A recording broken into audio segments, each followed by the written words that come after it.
Manali news 18 Lokmat मध्ये आपल्या सगळ्यांचं स्वागत आहे। आत्ताच्या या क्षणाच्या सगळ्या महत्त्वाच्या घडामोडी आपण या बुलेटिन मध्ये पाहणार आहोत। संपूर्ण जग कोरोनामुळे झालेलं आहे। कोरोनाग्रस्ताला सगळेजण खरं तर मोठ्या धैर्याने मुकाबला करतात। या संकटाला टाळण्यासाठी प्रत्येक जण कसोटीने प्रयत्न करत असताना कोल्हापुरामध्ये मात्र एक धक्कादायक प्रकार घडलेला आहे। कोल्हापुरामध्ये रुग्णवाहिकेमधून प्रवाशांची वाहतूक होत असल्याचं पोलिसांच्या निदर्शनास आलेलं आहे। आपण पाहतोय कोल्हापुरातनं ही ब्रेकिंग बातमी येते, ती म्हणजे कोल्हापुरातल्या रुग्णवाहिकेमधून प्रवाशांना घेऊन जात असल्याचं पोलिसांच्या निदर्शनात आलेलं आहे। तर 8 जणांना पोलिसांनी या बोगस रुग्ण घेऊन जाणाऱ्या रुग्णवाहिकेमधून कारवाई केली। 8 जणांना ताब्यात घेतलेलं आहे। कोल्हापुरामधला धक्कादायक प्रकार उघडकीस आलेला आहे। कोल्हापूर पोलिसांनी किडी टोलनाक्यावर ही मोठी कारवाई केलेली आहे। तर जिल्हा पोलीस प्रमुख डॉक्टर अभिनव देशमुख यांनी या संदर्भात माहिती दिली। आपण अधिक माहिती जाणून घेणार आहोत। संदीप राजगोळकर आमचे प्रतिनिधी आपल्या सोबत आहेत। Sandeep, good morning. मात्र कोल्हापुरामध्ये एक धक्कादायक प्रकार समोर आला आहे। प्रत्येक जण कसोटीने प्रयत्न करतोय जेणेकरून आपण या कोरोनावर मात करू, मात्र कोल्हापुरामध्ये हा एक गंभीर प्रकार आहे। बोगस रुग्ण घेऊन जात असताना निदर्शनास आलंय। Good morning Manali. खरं तर न्यूज 18 लोकमतच्या प्रेक्षकांसाठी देखील ही धक्कादायक बातमी म्हणावी लागेल आणि ती कोल्हापूरमधून येते। सध्याचा अपडेट पहिल्यांदा सांगावं लागेल की कोल्हापूरमध्ये सध्या 2च रुग्ण पॉझिटिव्ह सापडलेले आहेत। गेल्या 24 तासांमध्ये रुग्णांची संख्या ही वाढलेली नाही आणि आपल्याला माहिती आहे की संचारबंदी आहे, लॉकडाऊन आहे सगळीकडे, त्यामुळे प्रत्येकाला घरी जाण्याची तर आस असतेच। पण आपण जी अँब्युलन्स बघतोय त्या अँब्युलन्सचा नंबर जर पाहिला तर MH43 आहे, म्हणजे ती मुंबईवरून अँब्युलन्स आली होती आणि त्यामध्ये तब्बल 8 जण होते, म्हणजे चालकासकट 8 जण होते, एकूण 7 प्रवासी होते आणि अक्षरशः बँडेज बांधून त्यांनी आणलं होतं। बनावट पद्धतीने बँडेज पायाला बांधलं होतं, काही प्रवाशांनी हाताला देखील बांधलं होतं, म्हणजे जखमी असल्याचं भासवण्यात आलं होतं। आणि मुंबईवरून निघाल्यानंतर पोलिसांच्या माहितीनुसार ही अँब्युलन्स कर्नाटकच्या दिशेने जात होती, म्हणजे एक्सप्रेस वेवरचे सगळे टोल नाके असतील, सातारा जिल्ह्यातले, पुणे जिल्ह्यातले सगळे टोल नाके असतील, हे सगळे टोल नाके क्रॉस करून ही अँब्युलन्स कोल्हापूर जिल्ह्यातल्या हद्दीत जो तिन्हीचा टोल नाका आहे, अगदी कोल्हापूरपासून 20 ते 25 किलोमीटर अंतरावर आहे, त्या ठिकाणी ही अँब्युलन्स आली काल संध्याकाळी उशिरा। त्यावेळेला पोलिसांना एक डाऊट आला म्हणून ती अँब्युलन्स अडवण्यात आली आणि अडवल्यावर तपासणी केल्यानंतर हा धक्कादायक प्रकार उघडकीला आला आणि त्यामुळे पोलिसांनी त्या 7 प्रवाशांना आणि त्या चालकाला देखील ताब्यात घेतलाय। त्यांच्याकडे कसून चौकशी देखील सुरू आहे। त्यातून कोण परदेशातून आलेल्या प्रवाशाशी कुणी संबंधित आहे का किंवा क्वारंटाईन होम क्वारंटाईन मधला कोण त्यात प्रवासी आहे का याची सगळी चौकशी केली जाते। पण प्राथमिक जी माहिती मिळते आपल्याला त्यानुसार हे सगळे कर्नाटक मधले कामगार आणि मुंबई आणि आसपासच्या उपनगरांमध्ये ते काम करत होते आणि जायला दुसरी गाडी नसल्यामुळे त्यांनी या अँब्युलन्स चालकाला तयार केलं आणि त्यांचं भाडं देखील ठरलं होतं आणि त्याप्रमाणे ती अँब्युलन्स घेऊन कर्नाटकच्या दिशेने जात होते, म्हणजे बेळगाव भागातले असल्याचं आपल्याला प्राथमिक माहिती जी आहे ती समजते। पण या सगळ्यांना आता पोलिसांनी ताब्यात घेतलाय, पण नक्कीच हा अतिशय धक्कादायक प्रकार म्हणावा लागेल मनाली। अगदी खरं संदीप, या संपूर्ण माहितीबद्दल धन्यवाद। आणि या प्रकारानंतर कोल्हापुरामध्ये देखील पोलीस बंद आता अधिक चोख प्रमाणे तैनात करण्यात आलेला आहे। या संपूर्ण माहितीबद्दल धन्यवाद। कोल्हापुरातले सगळे अपडेट्स जे आहेत ते आपण प्रेक्षकांपर्यंत पोहोचवत राहणार आहोत। आणि यानंतर बातमी आहे भिवंडीमधली। खरं तर कोरोनावर मात करण्यासाठी कोरोनावर खबरदारी म्हणून ठिकठिकाणी उपाययोजना केली जाते, खबरदारी घेतली जाते। भिवंडीमध्ये देखील तरुणांनी पुढाकार घेत सोशल डिस्टन्सिंगसाठी चौकट आखलेली आहे। तर ग्राहक आणि विक्रेता यांच्यात सुरक्षित अंतर असावं जेणेकरून कोरोनाचा फैलाव होणार नाही, म्हणून ही चौकट आखण्यात आल्याचं तरुणांनी सांगितलंय। भिवंडीमध्ये 3 बत्ती ते नजराणा कंपाऊंड इथं मुख्य भाजीपाला मार्केट आहे आणि या ठिकाणी खरेदीसाठी नागरिक मोठ्या प्रमाणावर गर्दी करत असतात। त्यामुळे कोरोनाचा फैलाव आणखी होऊ नये म्हणून न्यूज 18 लोकमतनं ही बातमी दाखवलेली होती आणि त्यानंतर छत्रपती शिवाजी महाराज नगर इथल्या तरुणांनी पुढाकार घेत भाजीपाला मार्केटमध्ये सोशल डिस्टन्सिंगसाठी चौकट आखलेली आहे।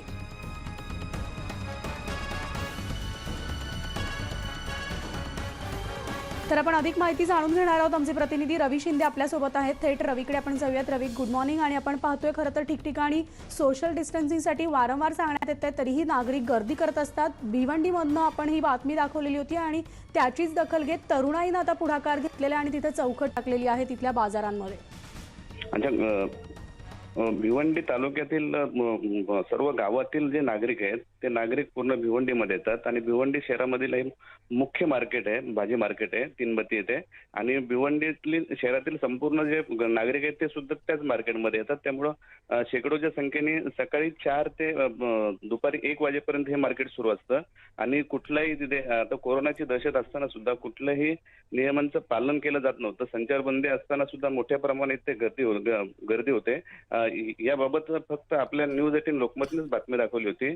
आणि त्यानंतर अगोदर बातमी दाखवली असता माजी महापौर विलास पाटील यांनी भेट देऊन भाजीपाला जे विक्रेते आहेत त्यांना तंबी दिली होती की तुम्ही व्यवस्थित डिस्टन्स ठेवून तुम्ही हे भाजीपाला विका.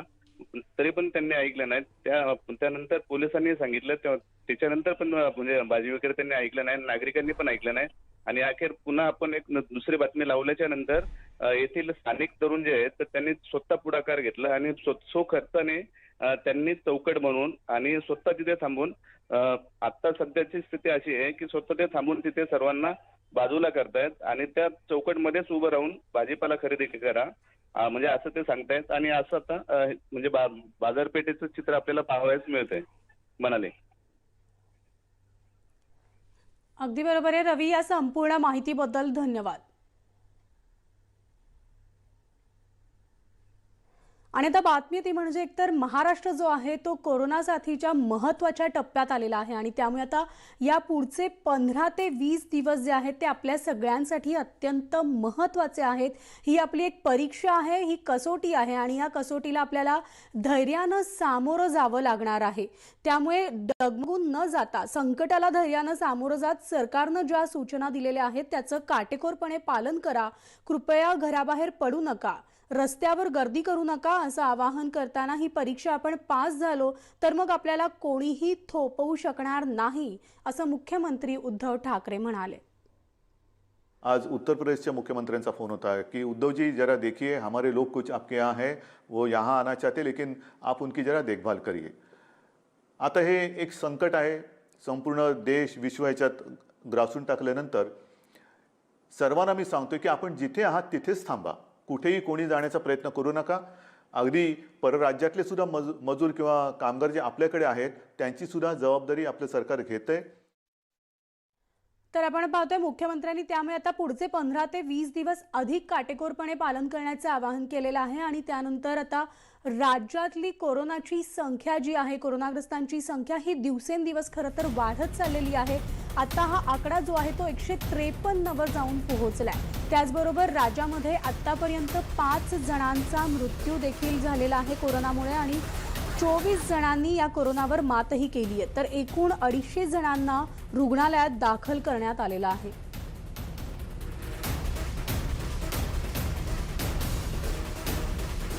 तर महाराष्ट्र सध्या कोरोना साथीच्या महत्त्वाच्या टप्प्यात आहे. पुढचे 15 ते 20 दिवस आपल्या सगळ्यांसाठी अत्यंत महत्त्वाचे आहे. एका धैर्यानं आपल्याला या मोठ्या संकटाचा सामना करायचा आहे. राज्यातली आत्तापर्यंतची कोरोनाग्रस्तांची संख्या जर पाहिली महाराष्ट्रातली तर ती 153 वर जाऊन पोहोचलेली आहे आणि कोरोनामुळे राज्यात आत्तापर्यंत 5 जणांचा मृत्यू देखील झालेला आहे. तर 24 जणांनी या कोरोनावर मात केलेली आहे आणि त्यामुळे एकूण 250 जणांना रुग्णालयात दाखल करण्यात आलेलं आहे.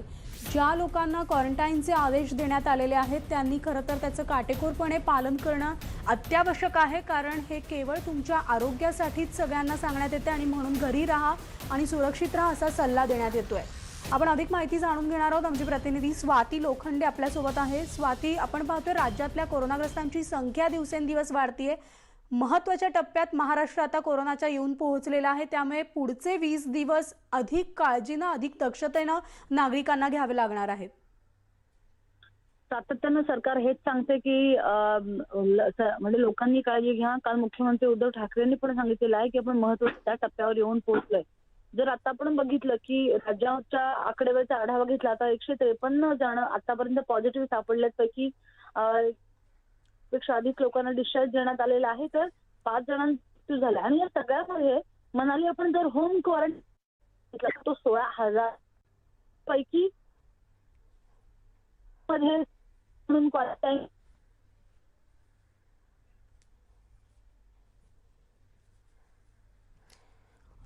स्वाती, तुमचा आवाज पोहोचत नाहीये, मात्र आपण ही जी माहिती तुम्ही प्रेक्षकांपर्यंत देताय ती म्हणजे एकतर सगळ्यांना होम क्वारंटाईनचा सल्ला देण्यात आलेला आहे, त्यामुळे नागरिकांनी त्याचं कृपया पालन करायचं आहे. पुढचे 15 ते 20 दिवस आपल्याला अधिक काळजी घ्यावी लागणार आहे, कारण राज्यातल्या कोरोनाग्रस्तांची संख्या पाहता ही दिवसेंदिवस वाढत चाललेली आहे. स्वाती, धन्यवाद या संपूर्ण माहितीबद्दल. आणि यानंतर बातमी आहे फ्रान्स संदर्भातील. फ्रान्समध्ये कोरोनाग्रस्तांची संख्या अधिकाधिक वाढते आणि दुर्दैवाची बाब म्हणजे मृत्यूचा आकडा सुद्धा तितकाच झपाट्यानं तिथं वाढत चाललेला आहे. फ्रान्समध्ये काल आणखी म्हणजे 299 कोरोनाग्रस्तांचा मृत्यू झालेला आहे आणि आतापर्यंत तिथं 1995 जणांचा कोरोनामुळे मृत्यू झालाय. तर 32,964 कोरोनाग्रस्त आहेत आणि हे संक्रमण आणखी पसरण्याची शक्यता आहे. तर पॅरिसमध्ये आयफेल टॉवरला काल रोषणाई करण्यात आली होती. कोरोनाशी लढा देण्यासाठी जे अहोरात्र झटतायत त्यांच्यासाठी कृतज्ञता म्हणून ही रोषणाई करण्यात आली होती. घरी राहा, सुरक्षित राहा हा संदेशही यामधून देण्यात आलाय. तर फ्रान्समध्ये लॉकडाऊन अजून 2 आठवडे वाढवण्यात आलंय आणि या मंगळवारी लॉकडाऊन खरं तर संपणार होतं, मात्र कोरोनाच्या वाढत्या प्रादुर्भावामुळे आता 15 एप्रिलपर्यंत लॉकडाऊन असणार आहे.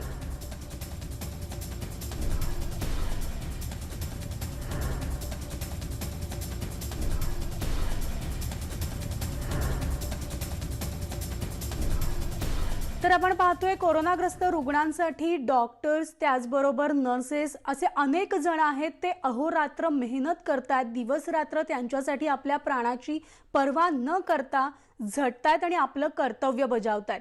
अशाच नायडू हॉस्पिटलमधल्या नर्सची पंतप्रधान नरेंद्र मोदी यांनी काल संवाद साधलाय. तिथल्या छाया नर्स यांची संवाद साधत पंतप्रधानांनी विचारपूस केली आहे. तर नर्स छाया सिस्टर यांच्याशी फोनवरून त्यांनी बातचीत केली आणि तिथल्या मेडिकल स्टाफचं सुद्धा पंतप्रधानांनी कौतुक केलेलं आहे. नायडू हॉस्पिटल म्हणजे पुण्यातलं जे हॉस्पिटल आहे जिथे हे डॉक्टर्स आणि नर्स अहोरात्र मेहनत करतात आणि त्यांच्या कामाची दखल पंतप्रधान नरेंद्र मोदी यांनी घेतलेली आहे. हेलो. Hello sir. नमस्ते सिस्टर छाया. Thank you sir. नमस्ते. तुम्ही कशा आहात? आम्ही ठीक आहे सर. आणि तुम्ही स्वतःची काळजी नीट घेत आहात ना? हो सर. अब बताइए, आप अपने परिवार को अपनी सेवा भाव के प्रति कैसे आश्वस्त कर पाई, क्योंकि आप तो बिल्कुल जी जान से इन दिनों सबकी सेवा में लगी हुई हो सर. तो परिवार को भी चिंता होती होगी. होती है ना, लेकिन जो चिंता है, लेकिन चिंता तो करनी होती है, लेकिन काम तो करना पड़ता है सर. सेवा देने की है. इसीलिए वो हो जाता है थोड़ा सा, ऐसा कुछ नहीं है. जब पेशेंट आते हैं तो बड़े डरे हुए आते होंगे. हाँ, बहुत डरे होते हैं. एडमिट किया तो डरते हैं, लेकिन हम क्या करते हैं सर, उनको जाके बात करते हैं उनसे कि डरने का नहीं, कुछ नहीं होने वाला. आपका रिपोर्ट अच्छा आएगा और पॉजिटिव आया तो भी कुछ डरने की बात नहीं है. ये हॉस्पिटल में तो अभी 7 पेशेंट अच्छे होकर चले गए हैं और जो 9 पेशेंट है वो तो बहुत अच्छे हैं. वही बताते हमको कि पॉजिटिव आया तो भी कुछ नहीं है, डरने की बात नहीं है. डरने का तो नहीं है. हम उनके जाके उनको दवाई देती है, तो बातचीत करते हैं तो उनको थोड़ा सा अच्छा लगता है, लेकिन डर तो मन में रहता है उनका, लेकिन हम वो डर निकालते हैं. बात अच्छी तरह बात करते हैं जाने के बाद, उनके हॉस्पिटल में एडमिट करने के बाद. पेशेंट के परिवार जरा नाराजगी व्यक्त करते होंगे, क्योंकि बड़ा सबको चिंता रहती है कि नहीं, पेशेंट के परिवार को तो अंदर नहीं आने देते ना सर. हाँ, सिर्फ पेशेंट क्वारंटाइन है ना, तो उनसे तो बात नहीं होती. हाँ, पेशेंट के परिवार को मत आने दो. नहीं, किसी को अंदर तो नहीं आने देते ना. हमारा स्टाफ और जो पेशेंट है उनको ही अंदर आते थे, और सब हॉस्पिटल क्वारंटाइन है ना. हाँ. आप इतने दिनों से लगी हुई हो और पूरी अस्पताल कोरोना वायरस के लिए आप लोगों ने समर्पित कर दिया है. हो तो सर. देश भर की और जो हमारी बहनें काम कर रही है या नर्सिंग सेक्टर में जो भाई लोग काम करते हैं, हाँ. तो सिस्टर छाया से जरूर वो सुनना चाहेंगे कि उनके लिए आपका क्या संदेश है. उनके लिए ये हॉस्पिटल के लिए ना, डरने का नहीं, काम करने का. और ये कोरोना जैसी बीमारी उनको भगाने का है और देश को जिताने का है। यही ब्रीद वाक्य चाहिए हमारा हॉस्पिटल का। ये चलिए सिस्टर, मेरा आपको बहुत शुभकामनाएं। आप जिस हिम्मत से जुटी हुई है, और आपकी तरह देश की लाखों हमारी सिस्टर्स अस्पताल में है, नर्सिंग स्टाफ है, पैरामेडिकल स्टाफ है, डॉक्टर्स हैं, जिस प्रकार से एक तपस्वी की तरह लोगों की सेवा कर रहे हैं, मैं आपका बहुत बहुत अभिनंदन करता हूं और मुझे अच्छा लगा आपके अनुभव सुन करके। धन्यवाद जी। सर एक आपको ये हमारे हॉस्पिटल और मैं हमारा पूरा हॉस्पिटल का स्टाफ आपके लिए आदरणीय आपको ये करता है, सैल्यूट मारता है कि हमारे तुमने ये किया, हमारे इतने छोटे से देश के छोटे से हॉस्पिटल में हमारी ये किया, पूछताछ की। इसके लिए हमारा पूरा स्टाफ आपका तहे दिल से आभारी हो और आभारी रहूंगा। मेरा कर्तव्य है और हम सबको मिलकर के लड़ाई जीतनी है। हाँ वो तो है, लेकिन सर मैं मेरी ड्यूटी कर रही है, आप तो पूरा 24 घंटा या पूरा आप देश की सेवा कर रहे हैं। वो तो तुम्हारा ये हमको ये मानना चाहिए, आभार मानना चाहिए। नहीं, मेरा कर्तव्य है, आप लोग मुझसे ज्यादा करते हैं। नहीं सर, हमारे लिए तो तुम भी हमारे देवता है और पूरे देश को तुम्हारे जैसा प्रधानमंत्री मिलना चाहिए।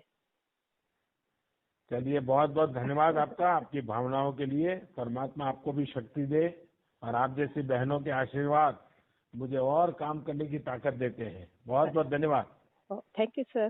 आणि आता एक ब्रेकिंग बातमी येते, ती म्हणजे कोरोनाचा प्रादुर्भाव रोखण्यासाठी एक देशभरामध्ये लॉकडाऊन करण्यात आलेला आहे आणि या दरम्यान काही प्रवासी जे आहेत ते अनेक ठिकाणी अडकून पडलेले आहेत आणि त्यांनी पायी प्रवासाला सुरुवात केलेली आहे। दरम्यान मुंबई अहमदाबाद महामार्गावर त्यामुळे एक भीषण अपघात झालेला आहे। या भीषण अपघातामध्ये जर आपण पाहिलं तर 7 प्रवासी जे आहेत ते असे घरी प्रवास करत होते आणि पायी जात होते, मात्र या विरार हद्दीत त्यांचा भीषण अपघात झाला आणि अपघातात 4 प्रवाशांचा जागीच मृत्यू झाला आणि 3 जण गंभीर जखमी झालेले आहेत। तर एकाची प्रकृती जी आहे ती चिंताजनक आहे। तर हे सगळे प्रवासी सध्या देशात संचारबंदी सुरू असल्याने आपापल्या घरी गुजरातच्या दिशेने जात होते आणि गुजरातकडील हद्द जी आहे ती बंद असल्यामुळे त्यांना घरी पाठवण्यात आलं होतं। मात्र वसईच्या दिशेने परतत असताना महामार्गावरील विरार हद्दीत भारोल परिसरामध्ये एक भरधाव वेगाने येणाऱ्या आयसर टेम्पोनं त्यांना जोरदार धडक दिलेली आहे आणि या धडकेमध्ये एकूण 5 प्रवाशांचा जागीच मृत्यू झालेला आहे, 4 प्रवाशांचा आणि 3 प्रवासी गंभीर जखमी झालेले आहेत।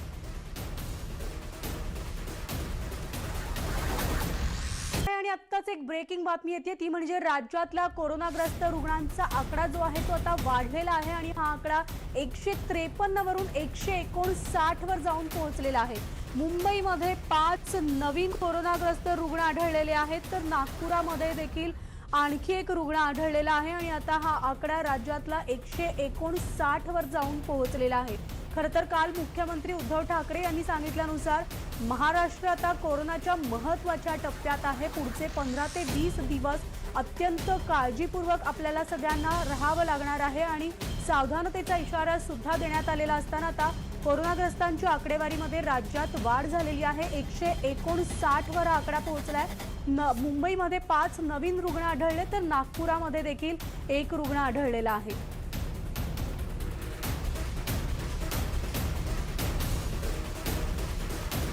आणि या सगळ्या घडामोडीनंतर न्यूज 18 लोकमतमध्ये आज वेळ झाली इथेच थांबण्याची। ताज्या बातम्यांसाठी तुम्ही पाहत राहा न्यूज 18 लोकमत।